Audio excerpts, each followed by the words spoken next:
Okey, Assalamualaikum warahmatullahi wabarakatuh. Jadi masing-masing boleh tengok dekat depan, cikgu akan ajar kamu macam mana nak selesaikan. Okey, untuk menyelesaikan perkara rumus ni cikgu akan tunjukkan semua ataupun beberapa soalan sahaja. Tapi cikgu bercadang untuk tunjukkan semualah eh supaya kamu dapatkan tips tu. Tu yang penting. Jadi tengok ada berapa soalan ni yang kita ada contoh A, B, C, D, E. Okey. Jadi sekarang ni soalan ni cakap pasal pasal apa? Ungkapkan Y sama dengan perkara rumus. Maksudnya Y sebagai perkara rumus. Maksudnya dekat sini soalan-soalan dekat sini kita nak apa? Kita nak Y ni sama dengan berapa? Yang tu kita nak sekarang. Jadinya cikgu akan tunjukkan satu-satu beserta penyelesaian dia. Jadi kita akan teruskan. Sebelum kita teruskan, kamu silap kamu kena ingat satu benda yang positif pindah ke sebelah dia jadi negatif. Negatif pindah ke sebelah dia jadi positif. Darab pindah ke sebelah dia jadi bahagi. Bahagi pindah ke sebelah dia jadi darab. Bila kita nak tahu, okey kalau positif dengan negatif, kita tengok pada huruf dia. Positif 5, negatif 5. Maksudnya keadaan sebelum kita nak pindahkan nombor tu ataupun huruf tu. Kalau X ni, darab ni maksudnya nombor tu dengan huruf tu dia duduk sebelah-sebelah. Kalau bahagi pula, huruf dengan nombor dia duduk atas bawah. Ini untuk ini adalah untuk yang pertama. Bila positif 5 maksudnya boleh je kalau cikgu buat di dalam keadaan huruf. Positif X, negatif X. Kalau dia bagi darab macam mana? Positif X, Y. Maksudnya X darab dengan Y. Kalau bahagi macam mana? X per Y. Ni cikgu buat di dalam bentuk semua huruf. Ni cikgu campur huruf dengan nombor. Boleh tengok keadaan ni, fahamkan keadaan ni. Supaya kita tahu bila keadaan dia belum pindah, supaya kita dapat tentukan, positif jadi negatif ke, negatif jadi positif ke, darab jadi bahagi ke, bahagi jadi darab. Itu yang pertama, ini adalah yang asas. Yang kedua, yang kuasa 2, pindah ke sebelah, dia akan jadi punca kuasa 2. Kuasa 3 pindah ke sebelah dia jadi punca kuasa 3. Sama juga dengan punca kuasa 2. Bila pindahkan ke sebelah dia akan jadi kuasa 2. Punca kuasa 3 pun mempunyai cara yang sama. Bila pindah ke sebelah dia jadi kuasa 3. Yang ini adalah perpindahan kuasa. Yang ini adalah yang asas. Fahamkan dulu nota yang cikgu bagi ni. Okey, jadi kita akan proceed kepada soalan nombor 1, iaitu soalan A. Untuk soalan A, bila kamu cikgu salin balik soalan ni. QY, silap G pula. QY tambah S sama dengan P. Sekarang ni kita nak apa? Kita nak Y ni sama dengan berapa? Jadi bila kita nak Y ni sama dengan berapa, S ni pindahkan dulu. Pindahkan dulu. Jadi S ni pindahkan ke sana positif. Sebab tu cikgu bagi tahu, kita kena tahu keadaan dia dulu baru kita boleh faham dia nak pindah jadi apa. Bila dia positif kita tahulah dia pindah jadi negatif. P tolak S. Jadi yang tinggal kat sini QY. Jadi kita nak alihkan Q, kita tengok Q ni. Bila bila huruf dengan huruf dia duduk sebelah-sebelah, maksudnya dia dalam keadaan darab. Darab pindah ke sebelah dia jadi bahagi. Kalau kamu nak pindah kepada bahagi, kamu kena bahagikan kedua-duanya. Maksudnya P per S. P tolak S per dengan Q. Kamu tak boleh buat per P per Q. Sebab apa? Sebab S ni pun terlibat juga. Bila kamu alihkan Q, maksudnya Q ni adalah untuk P dan Q juga adalah untuk S. Itu adalah cara untuk penyelesaian nombor 1. Sebab tu kalau cikgu ingat, cikgu bagi tahu, kalau kamu nampak keadaan macam ni, kamu letak kurungan. Kamu letak kurungan. Supaya kamu tak confuse. Ini adalah cara penyelesaian soalan A. Cikgu harap jelas. Okey, kemudian kita akan pergi kepada soalan B. Okey, ini adalah kompleks. Kat mana cikgu nak kamu dapatkan idea daripada cikgu supaya benda ni boleh bantu kamu. Okey, kita tengok kepada soalan B. 2 P tolak 4 PY. Y sama dengan 6. Okey, tengok ni. Yang pertama susah kan? Okey, tengok betul-betul. Yang pertama cikgu pindahkan Y ni ke sebelah. Jadi Y ni tengok atas, atas bawah. Di dalam keadaan bahagi, bahagi pindah ke sebelah dia jadi darab. Jadi bila cikgu pindahkan Y ke sebelah, dia akan jadi darab. 2P tolak 4Y, PY sama dengan 6Y. 6 darab dengan Y. Ni bahagi, pindah ke sebelah dia jadi darab. Dia akan jadi 6 darab Y sama dengan 6Y. Sekarang ni masalah kedua kita, Y ni dalam kurungan. Jadi apa yang kita kena buat? Kita kena buka kurungan tu. 2 darab P, kita akan dapat 2P. Kita kena buka kurungan tu. 2 darab negatif 4 PY. Kita akan dapat negatif 8 PY. Sama dengan 6Y. Susah ke? Sabar dulu. Okey, sekarang kita bagi dia duduk. Yang ada Y duduk dengan ada Y. Masalahnya, kamu tak boleh nak alihkan. Macam nak alihkan Y ni sahaja ke sebelah, tak boleh. Tak boleh macam tu. Kalau kamu nak alihkan Y ke sebelah, kamu kena alihkan sekali dengan negatif 8 PY. Jadi 2P sama dengan 6Y, negatif pindah ke sebelah, dia jadi positif PY. Sekarang kat sini kamu gunakan pemfaktoran. Pemfaktoran macam mana? Macam ni. Yang Y potong, dia duduk dekat luar. Jadi yang tinggal dalam kurungan ni 6 tambah 8P. Ini adalah pemfaktoran dan perkembangan dekat bab 1, bab 2, bab 2, bab 3 yang cikgu lupa. Okey. Jadi, bila kita ada huruf yang sama, kita boleh potong. Yang ini darab. Macam mana cikgu tahu? Y dengan yang sebelah, di sebelah-sebelah. Kurungan dengan Y kan dia darab. Y darab 6, Y darab 8P. Jadi dekat sini kita pindahkan pula. Bila darab, pindahkan ke sebelah, dia jadi bahagi. 2P per 6 tambah 8P. Sama dengan Y. Ini adalah jawapan dia. Ini adalah jawapan dia. Kat mana kamu boleh lagi nak simplifikan dia, iaitu sifir 2, tapi cikgu tak nak sentuh bahagian nombor. Cikgu nak pengalihan sahaja. Boleh je 2, 6, 8 tu sifir 2 boleh je kecilkan, tapi cikgu berhenti sampai sini. Sebab cikgu nak kamu fahamkan macam mana nombor tu. Macam mana nombor tu macam mana perpindahan huruf tu. Okey, cikgu kan boleh kecilkan. Okey. Untuk sesiapa yang rasa dia dah nak fahamkan sampai sini, okey, fahamkan dulu sebab cikgu punya objektif adalah pengalihan tu positif, negatif, negatif, positif. Tapi misal kata ada yang bertanya boleh simplify. Macam ni. Kalau yang boleh disimplify, cikgu buat yang ni untuk yang orang yang rasa dia dah mahir simplify. 6Y tambah 8PY. Jadi 2P sama dengan ini sifir 2 dapat 3. Sifir 2 dapat 4. 2. Ni Y. Kita potong Y. Jadi yang tinggal dalam kurungan 3, 4P tambah 4P. Baru kita alihkan 2P, darab pindah ke sebelah, dia jadi bahagi. 3 tambah 4P. Jangan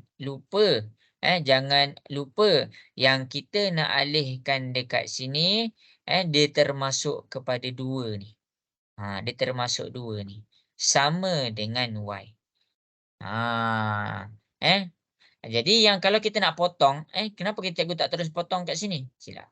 Kenapa cikgu tak terus potong kat sini? Cikgu kena simplifykan dulu. Ni cikgu simplifykan terus.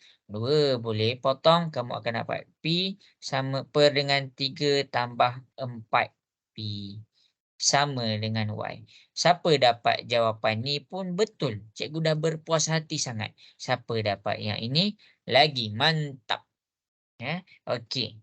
Jadi sampai situ sahaja untuk B. Boleh tengok, ulang balik video ni banyak kali, fahamkan. Okey, jadi cikgu akan teruskan. Cikgu akan teruskan penjelasan cikgu kepada soalan C. Kita teruskan kepada soalan C.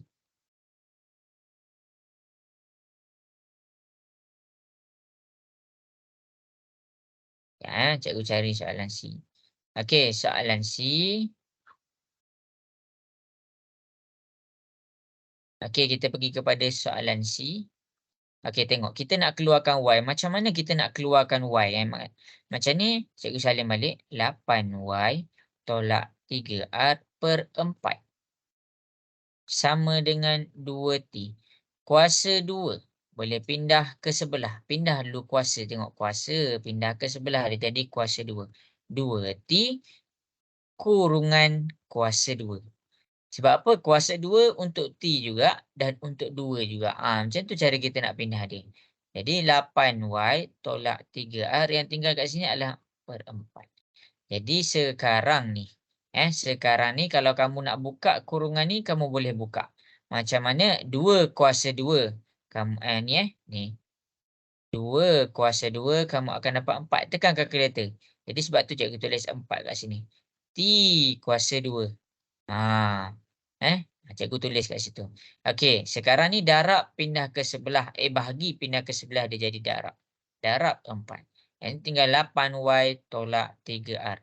4 darab dengan 4. Kita akan dapat 16T kuasa 2. Yang ni 8Y tolak 3R. Pindahkan negatif 3R. Pindah ke sebelah, dia akan jadi positif 3R. Macam tu cara dia. Okey. Jadi cikgu harap jelas. 8Y ni ada dekat sini lagi. 8 ni darab pindah ke sebelah. Dia akan jadi 16T kuasa 2 tambah 3R bahagi dengan 8. Ini adalah cara menyelesaikan soalan C. Inilah jawapan dia. Ini adalah jawapan dia.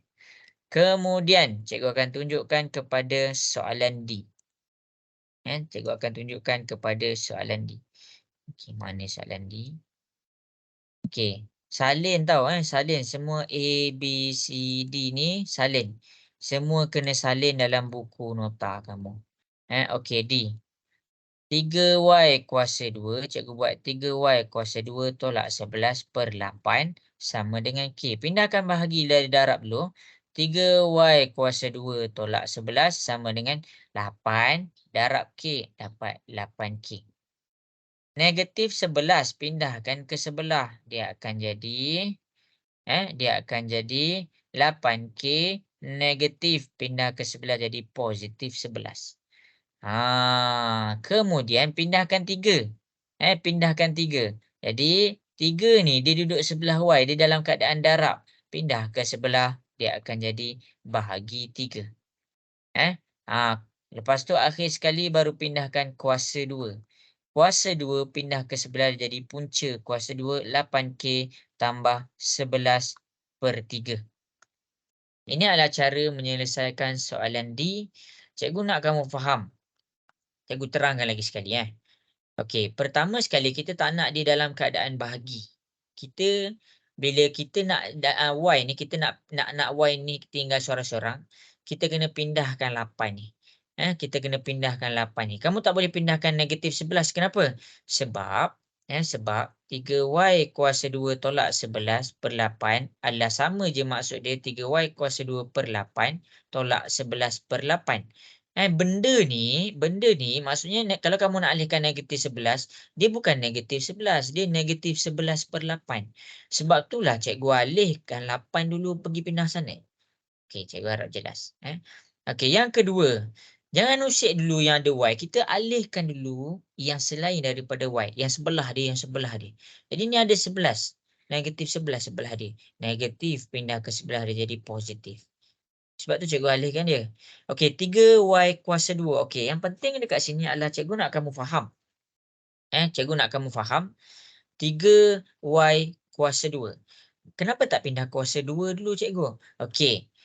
Bila kuasa kenapa cikgu terangkan yang asas dulu, baru cikgu terangkan yang kuasa kemudian? Sebab kita nak kena pindahkan yang asas dulu, barulah yang kuasa dia. Eh, jadi cikgu harap jelaslah. 3 nombor dengan huruf dia darab, darab pindah ke sebelah dia jadi bahagi. Okey. Jadi, lepas tu barulah kita pindahkan kuasa 2 ke sebelah. Cikgu harap jelas. Macam mana penjelasan cikgu dekat sini, cikgu harap masing-masing jelas.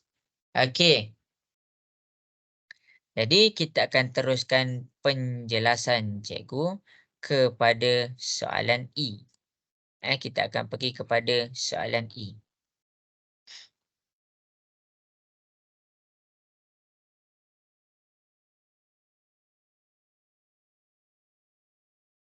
Okey, susah kan?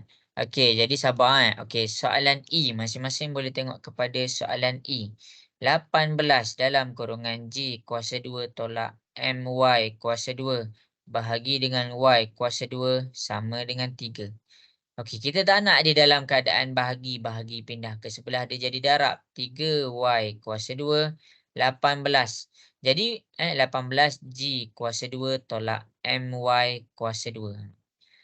Yang step seterusnya, Y ni ada dalam kurungan ni. Jadi kita kena buka kurungan ni. 18 G kuasa 2. Kita akan darabkan. 18 darab G kuasa 2 dapat 18 G kuasa 2. Darab pula negatif 18 MY kuasa 2. Maksudnya kat sini ada negatif 1. 18 darab negatif 1 dapat negatif 18 MY kuasa 2. Sama dengan 3Y kuasa 2. Yang ada Y, kita pindah ke sebelah. 18 G kuasa 2 sama dengan 3Y kuasa 2, negatif pindah ke sebelah jadi positif 18 MY kuasa 2. Yang Y sahaja kita faktorkan. Dia akan jadi Y ni duduk kat luar. Yang dalam kurungan 3 tambah 18M. Ini cara kita faktorkan, cikgu nak kamu faham. Darab pindah ke sebelah dia jadi bahagi 18 G kuasa 2 bahagi dengan 3 tambah 18M dalam kurungan sama dengan Y kuasa 2. Okey, mencabar kan soalan ni. Cikgu nak kamu dapatkan tips dia. Macam mana nak pindah dulu, mana nak pindah dulu. Pindah ni jadi apa? Kuasa 2 pindah ke sebelah dia akan jadi punca kuasa 2, 18G kuasa 2, 3 tambah 18M dalam kurungan sama dengan Y. Ini adalah jawapan dia. Cikgu harap jelaslah penjelasan yang cikgu tunjuk ni untuk page pertama. Sila salin. Sila salin. Okey, kita akan teruskan kepada page 2. Untuk page 2 cikgu akan tunjuk satu sahaja sebab dia senang. Nak dibandingkan dengan yang atas tadi. Okey, tengok Okey, jadi Z sama dengan 3Y X tolak 5. Ini persamaan dia. Ini adalah persamaan dia. Y dia sama dengan 5. X dia sama dengan 2. Kita nak cari apa? Kita nak cari Z dia berapa. Jadi kita masukkan nilai Y dengan X. 3Y, Y dia 5. Masukkan 5. Dalam kurungan X, X dia 2. 2 tolak 5.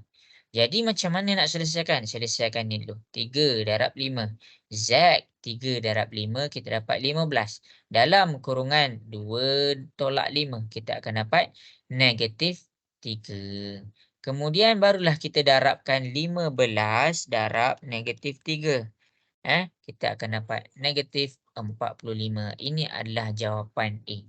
Untuk B, C, D boleh cuba buat hanya masukkan nilai saja. Dia tak pening macam dekat atas tu.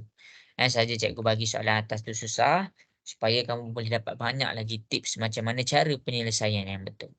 Okey, jadi sampai situ sahaja untuk kita punya kelas. Cikgu harap masing-masing jelas dengan penjelasan yang ditunjukkan. Assalamualaikum warahmatullahi wabarakatuh.